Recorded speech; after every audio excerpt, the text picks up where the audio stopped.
This may be one of the last times that you see North Penn High School the way it is right now. Hello everybody, I'm Kyle Berger. And I'm Christy Zabrezki. Welcome to On Location.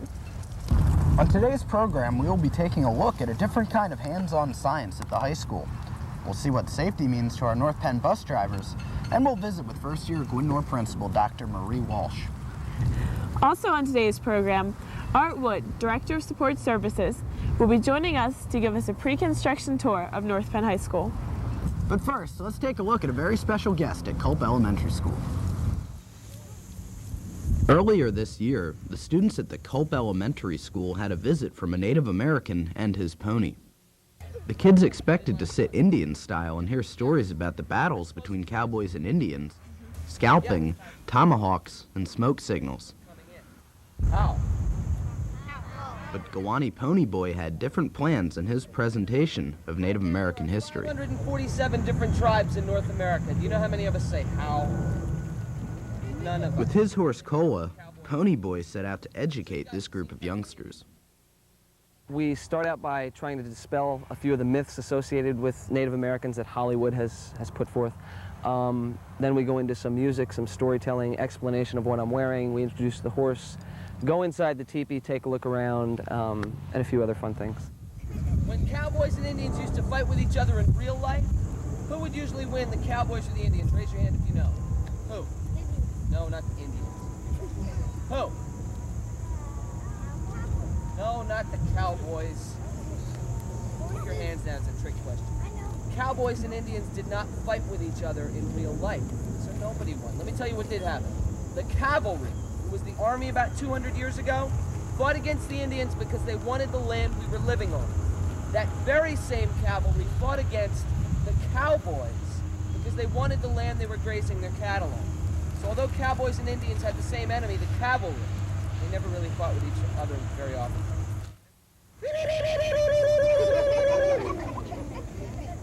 What in the world is that? I'd like you all to imagine something for me, please. You're all cavalry soldiers, seated around your campfire, eating your beans, getting ready to go to bed. You spent about 16 hours today on your horses looking for me. Suddenly I pull up at night into your camp. I stop my horse next to your fire. I lean down off him and I go...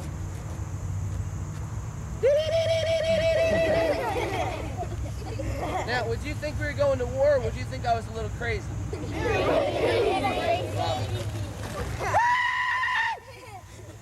Yeah, it's supposed to get your attention a little bit.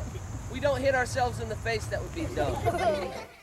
Outfitted in authentic Native American scout uniform, Pony Boy described his dress in detail. So everything I'm wearing is for the job of a scout, and I'll explain it all to you. Starting with the top. I've got a roach on my head. Can you see it? Not a cockroach. This headdress I'm wearing is called a roach. It's made out of deer hair and porcupine guard hair. Moving down on my chest, my neck, and my arms. These are called breastworks. They're made out of deer bone, hardened in the fire. They're used to deflect bullets and arrows, type of armor we wore to protect our bodies. Now, have you ever heard of counting coup? Let me have a volunteer and I'll demonstrate. You. What's your name? Jacob, stand over here for me.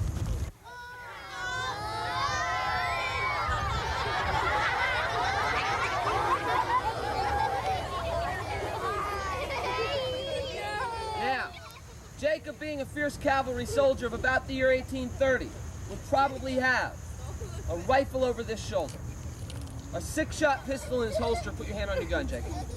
Good. A sword in its scabbard on the other side. Now leave your sword alone, Jacob. And a knife in either of his boots just in case of emergency. Jacob's pretty heavily armed today, isn't he? Yeah. Turn around and face me, Jacob. Good. Now remember, Jacob's my enemy. He's got all those weapons. All I have is this stick. It's called a coup stick, used for counting coup on your enemy. It's about 4 feet long. It's got a scalp on the end of it. Probably no friend of Jake's. Now I would ride up to Jacob on a battlefield. I'd stop my horse about this far away from him. I would take my coup stick and gently reach out and touch Jacob right about in the heart area. I would then lean down off my horse and look Jacob dead in the eye. And he, being a fierce cavalry soldier, would probably look right back. Fierce, Jacob. I would then scream at Jacob a little bit just to scare him. I would take my coup stick and ride away, hoping that Jacob didn't try to follow. Now, you want to know what I just told Jacob in Native American war language? I said, Jacob, today on this battlefield, could have hurt you pretty bad, son. But I just wanted to scare you a little bit. Go sit down. Give Jacob a round of applause, please. Started doing it because I slowly became acquainted with my own children's curriculum and saw that it was historically inaccurate. So I hope that these kids can come away with an enhanced understanding of this culture, which will hopefully lead into understanding other cultures. Looking for India, bumped into a continent he thought was India. Naturally, he called us what? I think this is a lot more authentic to have a Native American come and talk about his heritage rather than for us to talk about the Native American heritage, because we don't really know exactly what that would be. And we have book learning. He has real life learning. And so it's much more valuable in that regard to have it come directly from him than to come from one of us. And of course, Pony Boy didn't leave the kids without seeing the use of the bow and arrow. I'm going to show you how to shoot the pony bow. After I take each shot at the wooden target, if you could all look over at the target, real impressed like, and go, whoo. Try this again. That's a little better. And the tomahawk.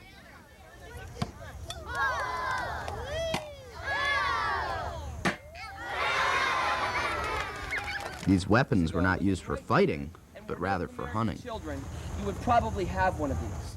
Near the end of his presentation, he sang 2 songs in Comanche.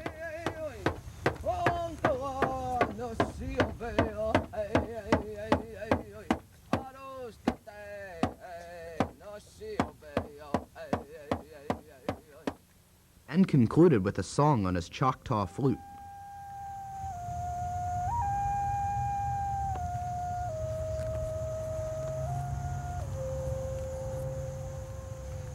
I think it's real important because he's dispelling some myths that are held about Native Americans. He's talking about the actions that they took in 200 years ago against the cowboys and the Indians, and he's talking about how that's not the case. So he's really alerting the children to things that are falsehoods but that we think are really true.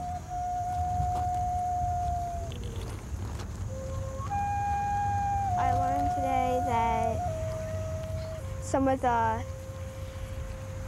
things that are on TV aren't really true. He was showing us, telling us about his horses and how he hunts food and stuff. He talked about how they didn't throw tomahawks at people because that'd be like giving the enemy a weapon.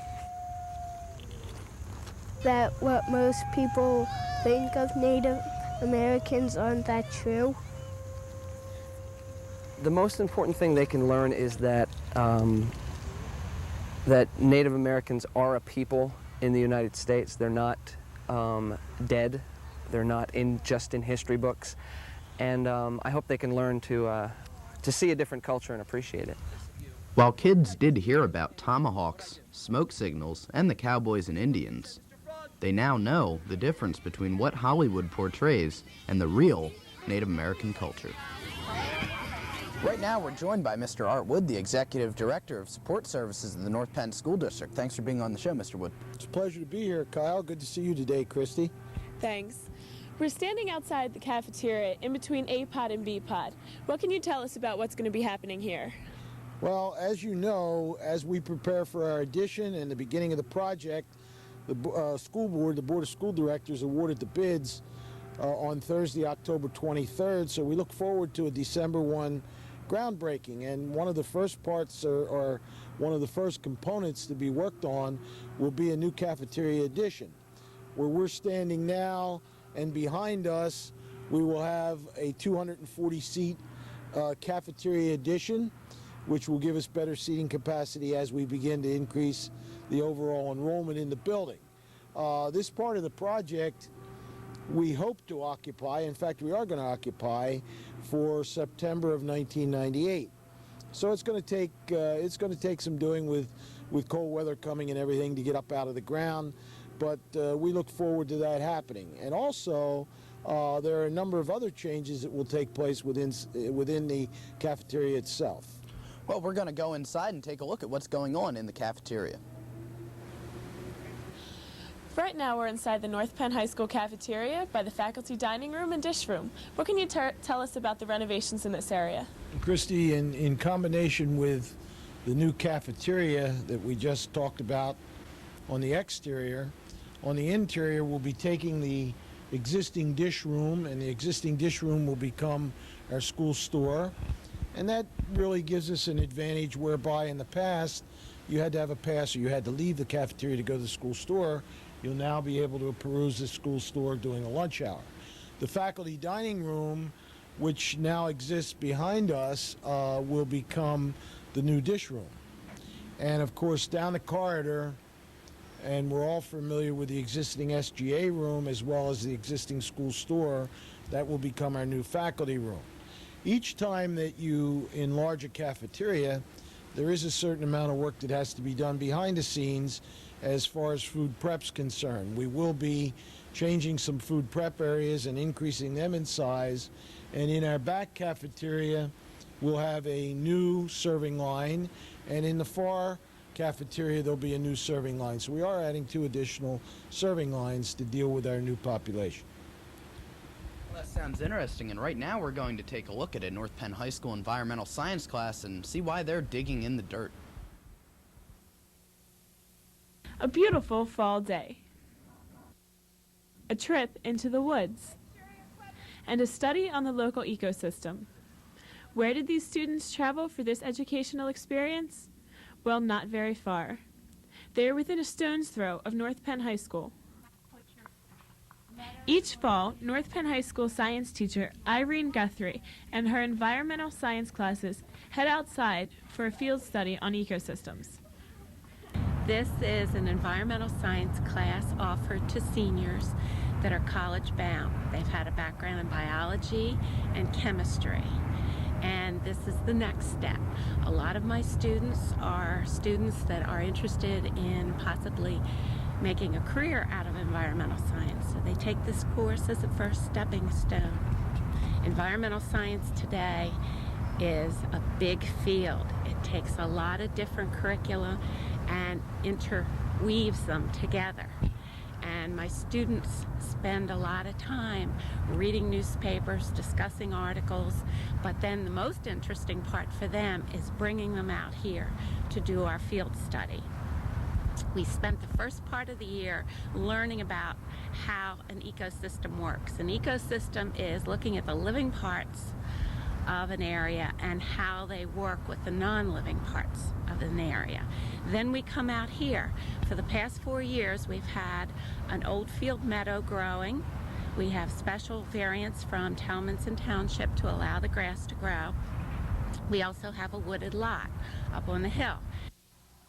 After the classroom preparation, the students were ready to head out in the field. The students were divided into groups, and each group was assigned 2 different quadrants of land to study, one on the meadow and one in the wooded lot.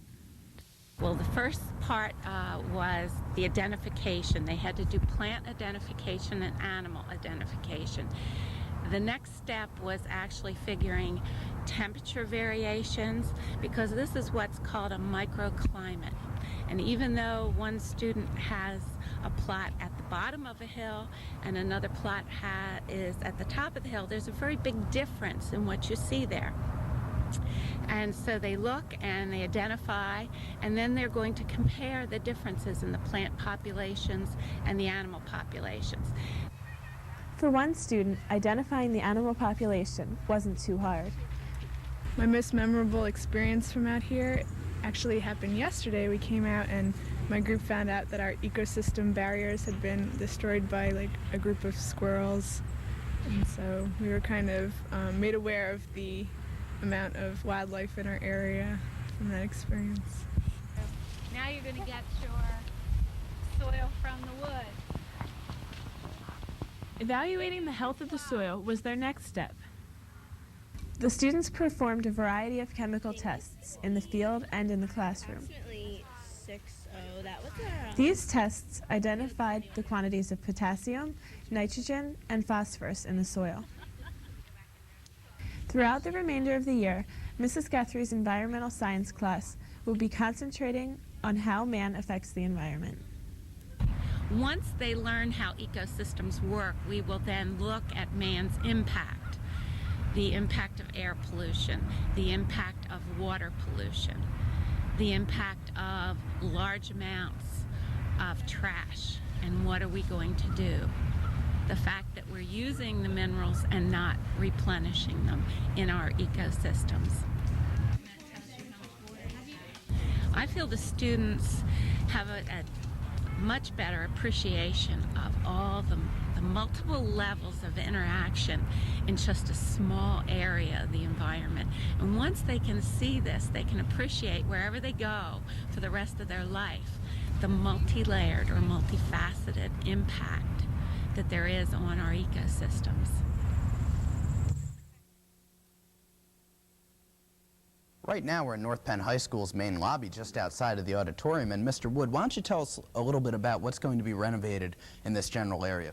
Well, fortunately, we're going to keep the integrity of the existing lobby, but as you see the doors that would leave the main lobby and take you outside of the building, that becomes the new connecting link for both the addition and, of course, on the right side of that hallway or corridor will be the entrance to our new health suite and our new Audion. And it's probably at this point important to share with anyone that views this tape the fact that the main lobby will be closed for a 2-year period and will open when we open the addition in 1999. And of course, this will help prepare people to realize that if you're entering the building, you will have to enter through the gym lobby for that 2-year period. Well, we're going to go outside right now and take a look at what's going to be happening to North Penn's front side. Well, as Kyle would say, we've gone to the front side of North Penn High School. To many people, this is the most familiar part of the building and has many renovations being done to it. Mr. Wood, what can you tell us about this area? Well, Christy, most of our action will, in fact, be in the front side of the building. And we're standing on the sidewalk that leads into our existing lobby. And this sidewalk really becomes the corridor of our new addition. To my left, and you're familiar with the area of the auditorium, there'll be a courtyard between the auditorium and a new 3-story classroom addition. That addition will house 2 computer labs, 6 chemistry labs, 23 regular classrooms, and the high school principal office suite. As we stand on this corridor and we look to our right, we will find that there'll be a new health suite. We're bringing the health suite, and that's been a criticism from the time the building was built, the fact that the health suite's on the 2nd floor and not accessible to emergency vehicles or parents. Health suite will come to our right, and beyond the health suite, toward Valley Forge Road, of course, will be a new Audion or small theater seating about 248 people. So the bulk of our construction will be in the front of the building. One of the things that's important for traffic within the building will be a new connecting bridge between the addition and the 2nd floor of the existing high school. And that will bring you in at a point where the home ec labs are now. So that will help us as we try to move about the building. Well, we're going to take a look at the parking lot area of North Penn High School. And as we do that, we're going to take a look at a homegrown safety program put together by the North Penn school bus drivers. Have you had a chance to see that video yet, Mr. Wood? I have, and that's an excellent program, and we're very proud of that program. And safety in our transportation department has been an outstanding issue with our drivers and with all of our people. As a matter of fact, we recently were named as one of the safest operations in southeastern Pennsylvania by Cigna, our insurance carrier. Well, while we're taking a walk out to the parking lot, check out this safety video by the North Penn High School bus drivers. Good morning, Courtney. Good morning, Mrs. Dunlap. How are you? I'm just fine. How are you? Fine. Do you see anything different about me? No, I don't. I have my safety belt on. I'm a safety this year. I'm going to keep an eye on things for you. Oh, this ought to be a good year. Good morning, Miss Dunlap. Good morning, Spike. No, Spike, you can't sit here. I'm in the back seat. I have to sit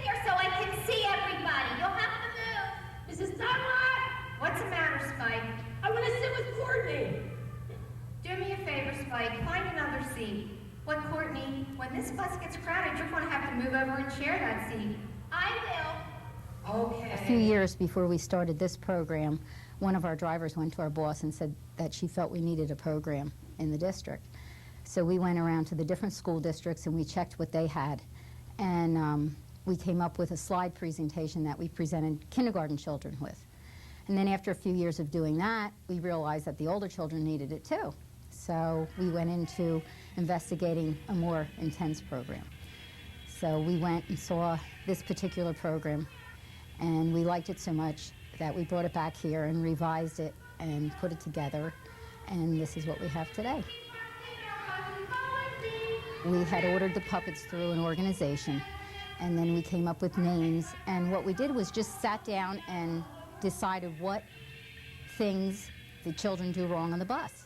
And that's how we coordinated that part of it, and we try to cover most of the things, and every year we change it a little bit to make it more interesting and that they're not hearing the same thing over again. And then the theme of the program we try to change every year to make it interesting for the children also. So it's not, they're not seeing the same identical thing every year. Hey, little guy. Oh, don't be afraid. We won't hurt you. I'm just a little afraid. Oh, isn't he cute? My name is Jane Hartman. I drive bus 109. I drive first the high school, then Pembroke, and then Gwinnett Square. And this year I was the MC for the program. This is the first year I was MC, so it was a lot different for me working a puppet than, you know, being behind somebody than being out there talking. So it was really hard. Boys and girls to learn the safety rules on a school bus. My name is Cindy O'Brien. I drive bus 39. I work with the MC. I help her with the introductions in the beginning of the show. This is Zop. He went by a number of names this summer because we couldn't figure out what to call him. But he was really cute. Oh, I see the next stop. I'm Sue O'Malley. I drive bus 110. I drive for North Wales Elementary and Knapp Kindergarten. And I am the bus driver in the show. Good morning. This is Mrs. Dunlap. She is the bus driver. She's not the prettiest puppet you ever want to see, but she's good at her job. She has to correct the students on the bus, but she has to be kind at the same time, which that's what we're told to do. And she has to be a little humorous, so the kids like her, but she still has to be stern when they're doing something wrong. Okay, I'm sorry, Mrs. Dunlap. I will do it again. My name is Linda Roth. I drive bus 125, and I drive to North Wales Elementary. And this year I was Spike. Spike drew on the seats, and he dropped Leon's Beanie Baby out the window.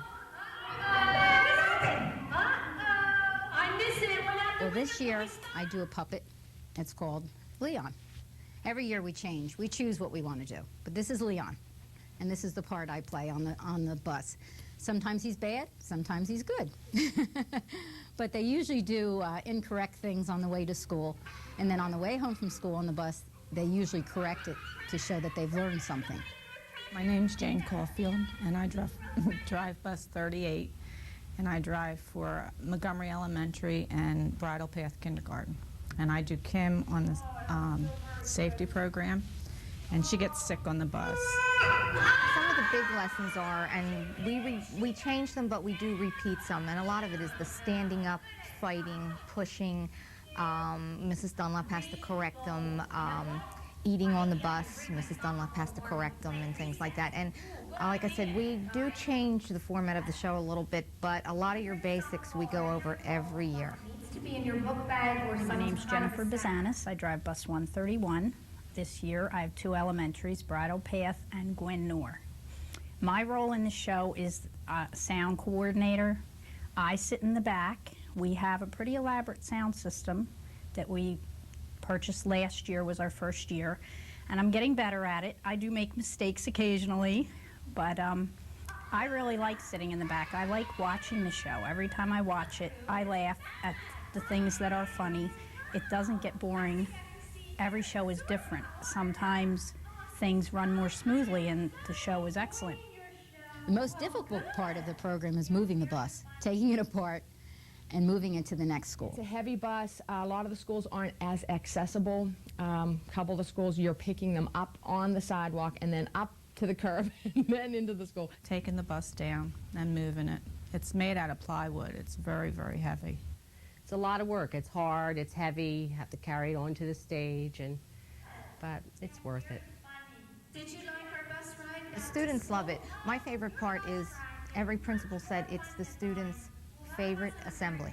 They can't wait to go to it. I don't know how many they have each year or whatever, but they're always excited when they know that the bus safety program's coming. I like interacting with the kids. At the very end of the program, one year we did the Macarena.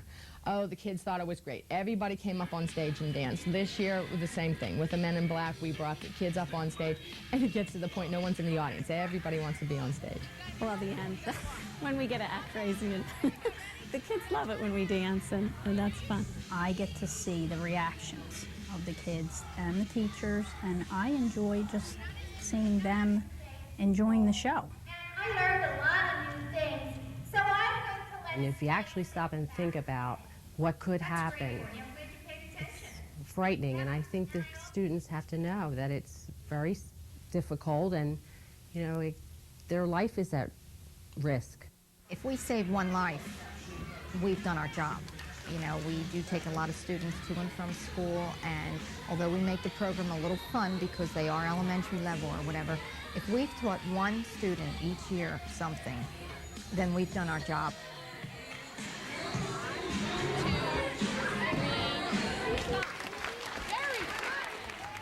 Well, now we've trekked to the front of the North Penn High School property. Well, Mr. Wood, why don't you tell us what's going to be transpiring in this area in the next couple weeks? Well, as you know, as we begin to take away parking spaces up against the building at the actual construction site, we had to find some area where we could do some temporary parking. So on both sides of the main driveway, in these grass areas, we will have stone parking, a stone parking lot, and the two parking lots combined will accommodate 225 cars, and that will help alleviate the overall parking problem we're going to have, which quite frankly is temporary. And when I say temporary, it will exist from December 97 until September 98. And we hope that next summer, and we hope when you folks return as seniors, that everything will be in its final state with the exception of the final paving. We will have a bituminous area for you to park on, but it won't have the final surface.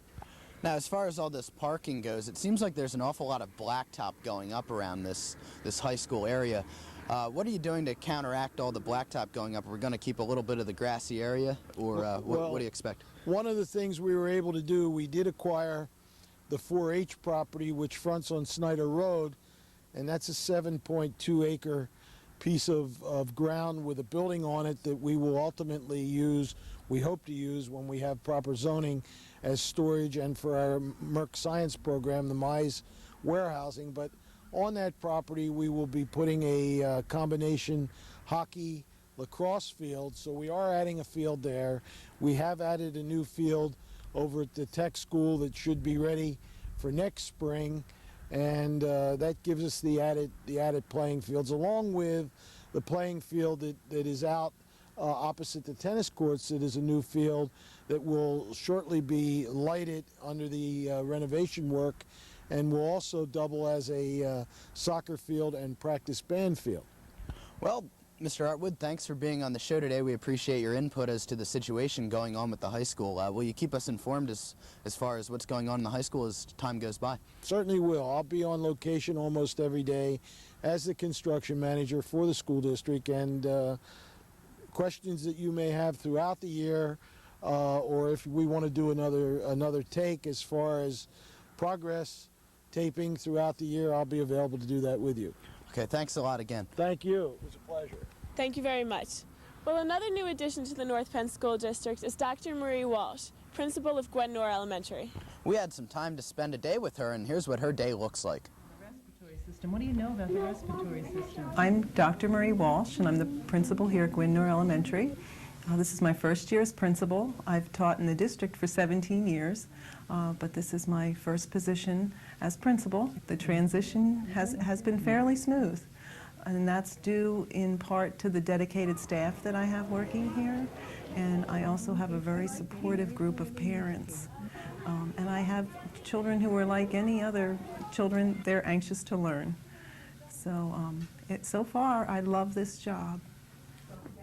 No matter what the plan is for the day, things don't go the way they're planned, no matter. You know, I have right here in front of me my book, and, you know, there are appointments in it throughout the day. But rarely does a day go appointment by appointment. This morning, I went over to the Culpsville Holiday Inn where there was a DARE in service. So that's where we started the day. And then I came here. My plan was to just casually meet and greet students, as I do every morning, because I feel that sets the tone for the day. And as soon as I walked in the door, I was met with, "A bus driver needs to see you. There's been a problem." From there, I'm meeting with home and school representatives this morning. Good luck today, Dr. Walsh. Well, thank you. I'm off to read to kindergarten. I think that's right. But I'm sure as soon as we open that door, somebody else has a different idea of what I'm going to do. They're going to want to talk to you. I'm planning to do a book break this morning. Good morning, boys and girls. The Chatfields were late for Thanksgiving. Mom stirred the sweet potatoes and sniffed the Brussels sprouts.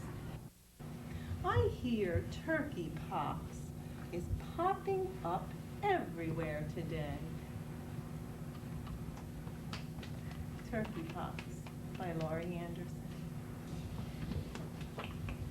Thank you, Dr. Walsh. You're welcome. And we have a lot of boys and girls absent today, and they all have the chickens. Throughout the day, I will be visiting classrooms. It's a Friday, and on Fridays I look at plan books. So today, it's the first Friday of the month, and I'm looking at plan books for teachers in grades 1, 2, and 3. And I hope to get into the other classrooms as well. At lunchtime, I will be going in and talking with students and keeping order. And at lunchtime is a good time for me to get to know the names of all the children. After lunch, we will be having an assembly. The Franklin Institute will be coming and having an assembly on flight. I'm also meeting with a parent this afternoon. Now we're going to see electricity in the 3rd grade. We are in Mrs. King's 3rd grade classroom, and they're studying electricity, and they're learning how to wire their own homes, made out of boxes, of course. Put your arm in, because Marie's going to become... This is one of the more hectic parts, but we think we have bus duty down to a science, so we're pretty happy with the way things are going right now. There you go. Thank you very much. Thank you. See you later. Bye-bye. What's the pizza for? The pizza is to celebrate the end of the first marking period and to reward the staff for working so hard and doing such a great job. Good afternoon. The faculty and staff are now invited to the library to celebrate the end of the first marking period. There's pizza and soda for everyone. So would you please join me in the library?